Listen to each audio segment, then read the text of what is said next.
L'histoire des Juifs du nord de la Méditerranée, un feuilleton proposé et présenté par Gérard Inger. Bonjour, nous avons vu qu'à la suite de l'expulsion d'Espagne, beaucoup de Juifs se sont installés en Italie, où tant bien que mal, ils ont vécu jusqu'à la fin du XVIIIe siècle. Mais la Révolution française va changer la donne. En 1796, les troupes françaises entrent à Milan sous la joie et l'enthousiasme des habitants, comme le dit Stendhal dans l'introduction de sa Chartreuse de Parme.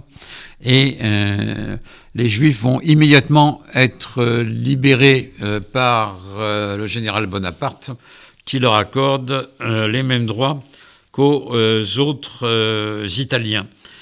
L'Italie du Nord va être occupée jusqu'en 1815 par les troupes françaises. Il y aura même un royaume d'Italie du Nord confié au beau-fils de Napoléon Ier, Eugène de Beauharnais, le fils de Joséphine.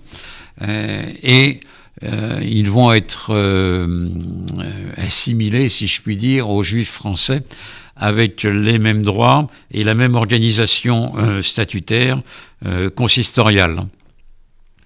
Mais en 1815, Napoléon est battu à Waterloo et l'Italie retombe sous le joug autrichien et papal. Et dans toutes les régions d'Italie, les Juifs vont perdre leur citoyenneté et se retrouver dans des ghettos, au moins à Rome.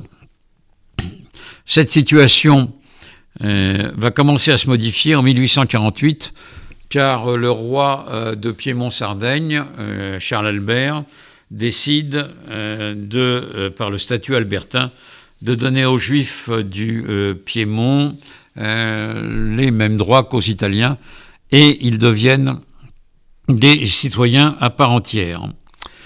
À la même date, le Piémont-Sardaigne occupe la Lombardie, mais il est battu.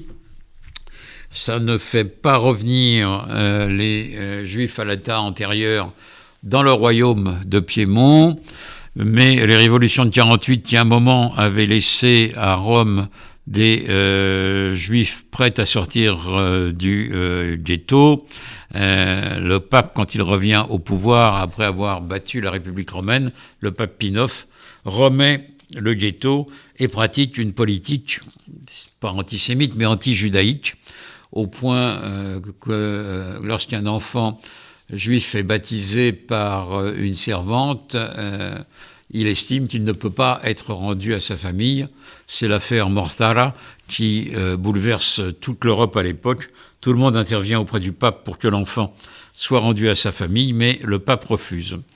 Cela étant, l'unité italienne se fait en 1860 avec l'aide de Napoléon III, et là, à partir de là, tous les Juifs italiens reçoivent la citoyenneté italienne et se retrouvent parfaitement à l'aise dans le royaume d'Italie, en occupant des postes importants. Assez vite, il y a un ministre de la guerre dès la fin du XIXe siècle, et un premier ministre juif, Luzzati, en 1910. Il y en aura un autre après la Première Guerre mondiale, Sonnino, mais il sera seulement de père juif. En 1922, l'Italie passe sous la coupe fasciste de Mussolini. Les Juifs s'accommodent du régime pour beaucoup. Certains sont membres du parti fasciste, d'autres dans l'opposition, mais jusqu'en 1938, il n'y a pas de problème particulier pour les Juifs, mais à cette date, pour complaire à son allié Hitler, Mussolini passe des lois raciales qui interdisent aux Juifs d'être fonctionnaires, d'enseigner, etc. Néanmoins, si les Juifs sont privés de beaucoup de droits, jusqu'à 1943, et à la chute du fascisme, ils ne sont pas vraiment persécutés, et même dans les zones occupées par les troupes fascistes, en France notamment, ou en Grèce, les Juifs ne sont pas déportés. Jusqu'à cette date, ils sont protégés par les troupes italiennes. En 1943, donc, armistice, occupation allemande, là, les Juifs du nord de l'Italie sont déportés.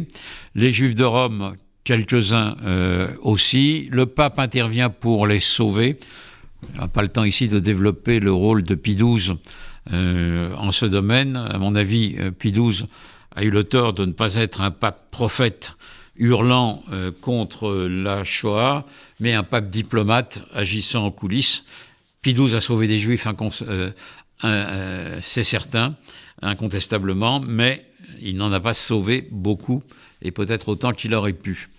Donc la communauté juive, là, est amoindrie. Elle comptait avant la guerre une trentaine de milliers de personnes. Plus de 10 000 sont déportés. Peu reviennent.